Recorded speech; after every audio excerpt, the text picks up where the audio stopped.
नमस्कार मित्रांनो, मी सावित्रीबाई ज्योतिराव फुले या मालिकेच्या 7 मार्चच्या भागामध्ये आता या तिघीजण मिळून तुरटी खोळत असतात. तर तेव्हा पार्वती म्हणते, बाई बाई काय काय दिलेलं आहे. तर तेव्हा सावी म्हणते, अहो माझ्या आबासनी सवयच आहे समद भरून द्यायचं. तर तेव्हा पार्वती म्हणते, पर एक दिवस एक झाले खरं की 2 दिवस तुम्ही माहेरी जाऊन आल्यानंतर किती चेहरा खुलला तुमचा जाऊबाई. तर सावी म्हणते, अव ते काय आहे ना, गप्पा गोष्टी झाल्या. मला ना ते आबांच्या बरोबर बोलायला प्रश्न विचारायला लय आवडतं. ते काय कोड्या पडू द्या किंवा प्रश्न पडू द्या, मी आबांनी विचारलंय असंच समजा. तर पार्वती म्हणते, तुमचं बरोबर आहे म्हणा, पण मला बाई प्रश्नच पडत नाही. म्हणजे माझं आपलं एक नाव केशव असं म्हटल्यानंतर सावी तर हसतच असते. तर पार्वती पुढं म्हणते, कोणाचं घे नाही आणि कोणाचं दे नाही. आणि सावी आता तिथून चाललेली असते. तर पार्वती म्हणते, पण जाऊबाई तुम्हाला एक सांगते, आमचं तात्यासाहेब लई हुशार आहेत. तुम्ही त्यासनी विचारा, तुमचे समदे प्रश्न सुटत्याल. तर तेव्हा सावी आता मनातल्या मनात म्हणते, पण जर प्रश्न त्यांच्याच बद्दल असतील तर काय करू, कोणाशी बोलू.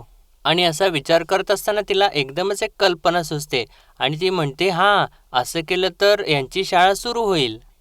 आणि ती एकटीच स्वतःशी हसत असते. तर तेव्हा ज्योतीची आई उठून उभी राहते आणि तिच्याकडे बघून रागानेच त्याला विचारते, काय ग काय झालं. तर सावी म्हणते, कुठं काय काय नाही असं बोलून ती आता तिथून निघून जाते. तर इकडं दादा आता एकटेच विचार करत असतात आणि त्यांना सारखं सारखं ज्योतीचे ते शब्द आठवत असतात. हे जर वंगाळ थांबवायचं असेल तर शिकलं पाहिजे.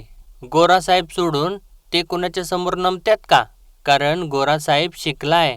आणि असं ते सर्व काही विचार करत असतात. इतक्यातच सावी तिथं येते आणि दादांना ती 2-3 वेळेला हाक मारते, पण दादांचं तिच्याकडे लक्षच नसतं. आणि तेव्हा सावी पुढे येते आणि पुढे येऊन म्हणते, अहो मामांजी, अहो दादा कुठं आहे तुमचं लक्ष. तर तेव्हा दादा तर खूप एकदम अस्वस्थ असतात आणि म्हणतात, सुनबाई तुम्ही, आणि असं म्हणून ते आपले तोंडच फिरवतात. तर सावी परत म्हणते, अव दादा कुठं आहे तुमचं लक्ष, तुम्ही ना अगदी माझ्या आबांसारखेच आहात. सतत डोक्यात गावाच्या भल्याचा विचार, अडल्या नडल्यांचा विचार, ना नीट खायचं ना नीट प्यायचं. दादा तुमचं बी तसंच आहे बघा.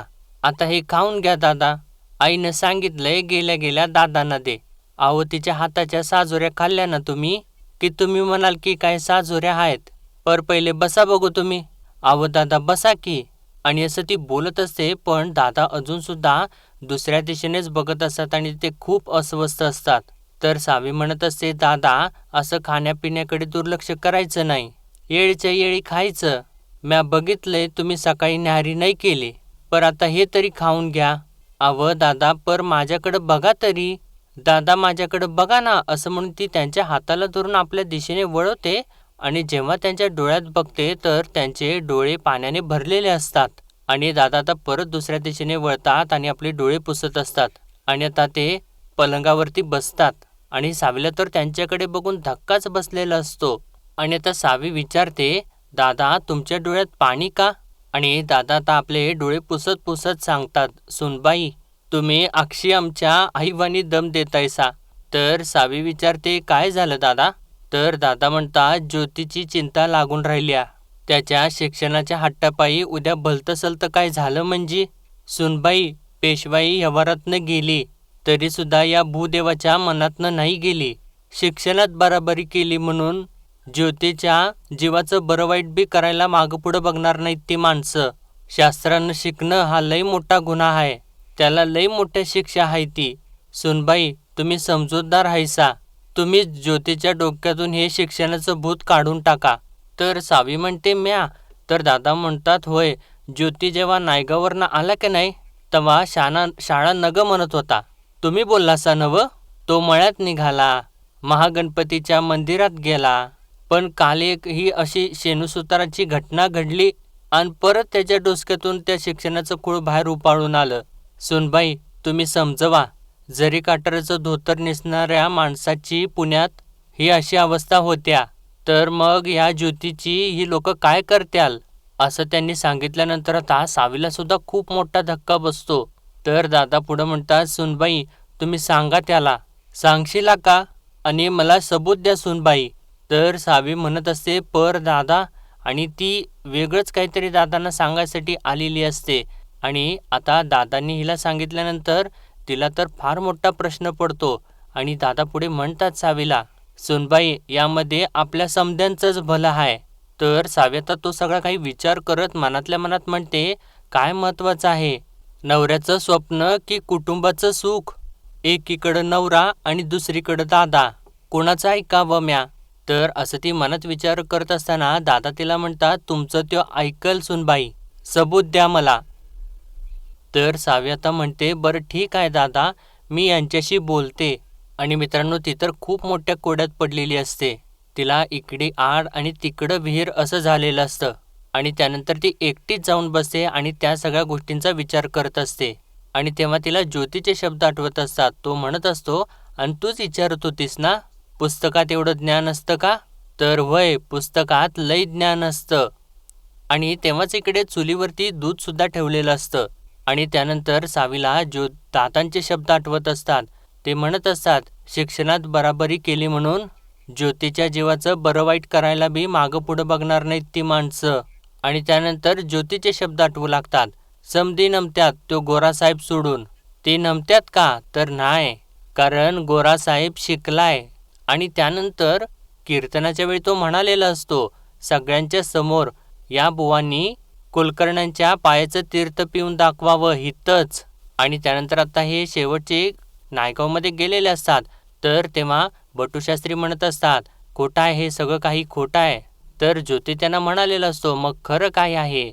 ग्रहांची भीती दाखवून भोळ्या भाबड्या लोकांना लुबाडायचं तर.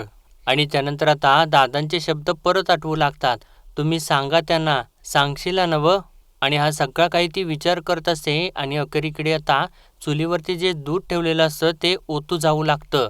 आणि तेव्हाच आता दरवाजामध्ये ज्योतीची आई येते आणि दूध ओतू जात असलेलं बघून धावत पुढे येते आणि अरे देवा असं म्हणून त्या दुधामध्ये पाणी ओतते. तर तेव्हा सावीसुद्धा ते बघून म्हणू लागते, अरे देवा. तर ज्योतीची आई तिला ओरडते, म्हणते, ध्यान कुठं आहे तुझं? बरं वाटत नाहीये का? मग जाऊन आराम कर, उठ बरं, सकाळी तर बरी होतीस ना, उठ बरं. असं ती म्हणत असताना आता सावी उठून उभी राहते आणि तिथून ती निघूनच जाते. आणि जात असताना परत तिला दादांचे शब्द आठवत असतात. ते म्हणत असतात की ज्योतीची चिंता लागून राहिली आहे त्याच्या शिक्षणाच्या हट्टापायी. उद्या भलतं काही झालं म्हणजे तुम्ही सांगा त्याला, तुमचं त्यो ऐकल सुनबाई. आणि त्यानंतर ज्योतीचे ते शब्द आठवत असतात ज्यावेळेस तो म्हणत असतो, पण लक्ष्मी आली म्हणून तुम्ही सरस्वतीला का झिडकारताय? आणि त्यानंतर ते शब्दसुद्धा आठवत असतात, पण म्या नुसतं शाळेत जातो असंच म्हटलं ना, काय वाईट बोललो? आणि त्यानंतर तिला तिच्या आईचे शब्दसुद्धा आठवत असतात. आणि ती म्हणत असते तेव्हा, अगं लग्नात घातलेल्या 7 पावलात 7 स्वर्ग निर्माण करण्याचं बळ हाय. म्हणून तर देवा ब्राह्मणाच्या साक्षीनं टाकलेलं पहिलं पाऊल कधी बी विसरायचं नाही. मग नवऱ्याच्या खांद्याला खांदा लावून शेतात राबायचा, घाम गाळायचा. नवऱ्यानं वाघ धरला तर त्या वाघाला दोरी बांधता बी आली पाहिजे. काय कळतंय का? आणि त्यानंतर पाटील जे म्हणालेले असतात ते सुद्धा आता सावीला आठवू लागतं. ते सांगत असतात, एकमेकांच्यावरचा विश्वास कधी बी ढळू देऊ नका. आणि तिची आई म्हणालेली असते, अन्न माया कमी होऊ देऊ नका. तर आता सावी हे सगळं काही आठवल्यानंतर मनातल्या मनात आता म्हणते, नेमकं काय करू? नवऱ्याचा आनंद का वडीलधाऱ्या सासऱ्यांची विनंती? आणि म्हणते, एकदा बोलते यांच्याशी.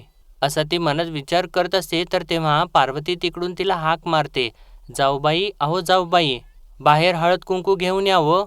तर तेव्हा सावी वय असं म्हणून बाहेरच्या दिशेने येत असते. तर आता परत पार्वती हाक मारते, जाऊबाई येताय नवं? तर सावी आले आले असं म्हणून हळद कुंकू घेऊन बाहेर येते. तर तेव्हा सांडगं करत असताना पार्वती त्याला हळद कुंकू लावत असते. आणि तेव्हा तिथं रखमासुद्धा उभी असते. आणि आता पार्वती तिलासुद्धा सांगते, घ्या की काकूबाई. तर इतक्यातच सावीसुद्धा विचारते, म्या बी करू का सांडगं? तर तेव्हा रखमा तिला म्हणते, तू बाळा, तू पाटलाची लेक आहेस आणि एवढ्या उन्हात कशा पायी? सूर्याखाली ते बी नगर राहू दे. तर सावी म्हणते, अव सासूबाई, ऊन परवडलं आता, पण खालच्या भुईनं पाय भाजतंय की वो. तर पार्वतीसुद्धा म्हणते, खरंच की हो, लई पाय भाजतंय, ऊन लई आहे आज. इतक्यातच मित्रांनो तो मुका किसन जो असतो तो एक पोतं घेऊन येतो तिथं. तर पार्वती त्याला सांगते, ठेव तिथं ठेव. तर तेव्हा तो मुका ठेवत असताना पार्वती म्हणते, पेंड आहे ना व, मग तिथं ठेव.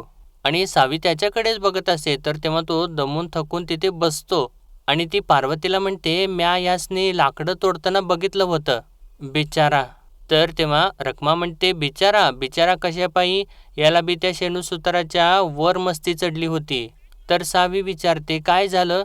तर तेव्हा रखमा म्हणते, पायरी सोडून वागलं का नाही, असंच होतंय. यो कुणब्याचा किसन नारायणपेठेतल्या रामशास्त्रीकडं कामाला होता, सालगडी म्हणून. रामशास्त्रीक नाही, रोज सकाळ संध्याकाळ पूजा अर्चा करायचा.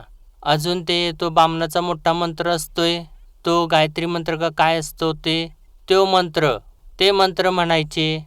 आणि मग काय, ह्यो किसन्या ऐकून ऐकून शिकला आणि ह्यो बी त्यांच्या संगट म्हणायला लागला. रामशास्त्रींच्या बायकोनी की नाही हे ऐकलं. आणि असं ते सांगत असताना आता हा मुका असं बोलायचा प्रयत्न करत असतो, काहीतरी सांगायचा प्रयत्न करत असतो. तर तेव्हा रखमा म्हणते, हेच नडलं बघ तुला, कसा पै तो मंत्र म्हणायला लागलास रे तू. मग काय, रामशास्त्र्यांनी की नाही गंगाधर शास्त्र्यांना सांगितलं आणि गंगाधर शास्त्र्यांनी काय केलं, एक दिवस या किसनला धरला आणि नेला की देवळात. गोड बोलून वधवून खात्री केली का खरंच या किसनला मंत्र येतात का नाही. आणि मंत्र तर येत होतं त्याला.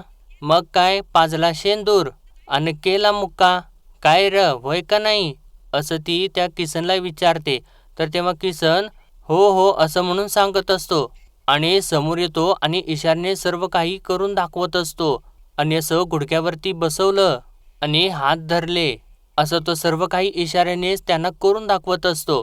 आणि त्यानंतर तोंडात शेंदूर घातला असं म्हणतो आणि परत तिथून उठून पळत जाऊन तांब्या घेऊन येतो आणि तांब्याने पाणी पिल्यासारखं करून दाखवतो. म्हणजे त्यांनी माझ्या तोंडात पाणी ओतलं असं तो सांगत असतो. आणि त्यानंतर तो जोराने रडू लागतो. आणि ते सर्व काही बघत असताना सावीला तर खूप त्रास होत असतो. आणि त्यानंतर आता सावीला ते सगळं काही आठवू लागतं. म्हणजे तिला ते सगळं असं दिसत असतं की ज्योतीला आता ती लोक पकडून घेऊन गेलेले आहेत. आणि ज्योती म्हणत असतो, नग सोडा मला, सोडा मला, चूक झाली माझी, सोडा. आणि त्यानंतर एकजण त्याला म्हणतो, काय रे, शिकायचंय का तुला, शिकून आमची बरोबरी करतोस का रे. अरे माळ्याच्या पोरा, शास्त्रवचन मोडण्याची हिंमत कशी झाली तुझी. एक लक्षात ठेव, छत देवाच्या स्वाधीन, देव मंत्रांच्या स्वाधीन आणि मंत्र आमच्या स्वाधीन, कळलं का रे सिंच्या.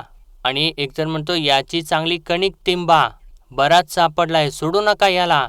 तर तेव्हा ज्योती नग नग असं म्हणत असतो.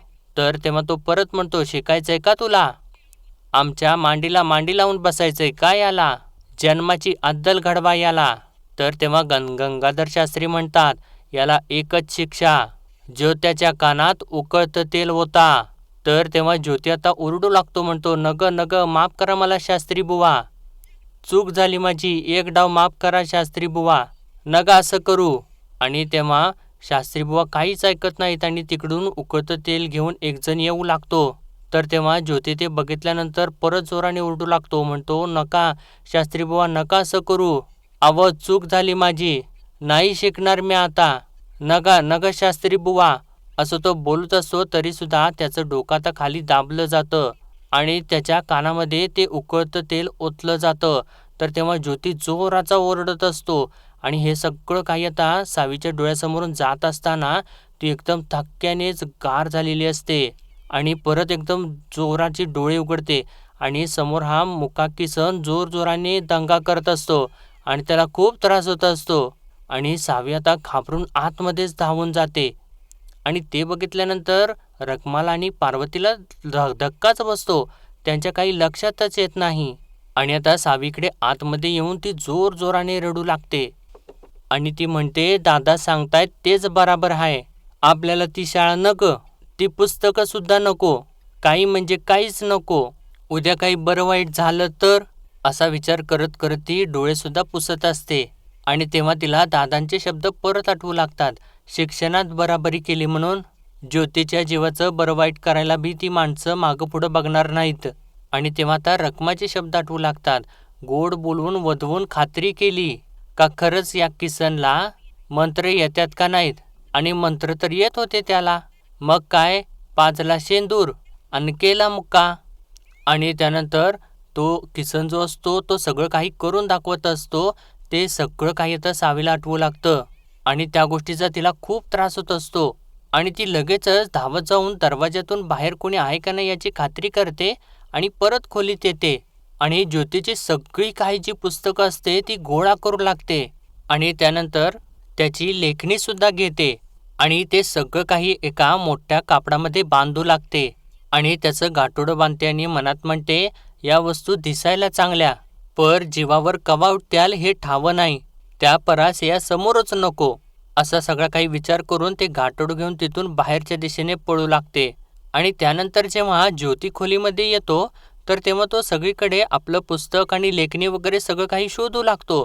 पण त्याला ते कुठे तिथे दिसतच नाही, कुठेच सापडत नाही. आणि त्यानंतर तो पेटी उघडून बघतो तर त्यामध्ये सुद्धा नसतं आणि त्यानंतर कपाट उघडून बघतो तर तिथे सुद्धा नसतं आणि इतक्यातच सावी आता तिथं परत येते.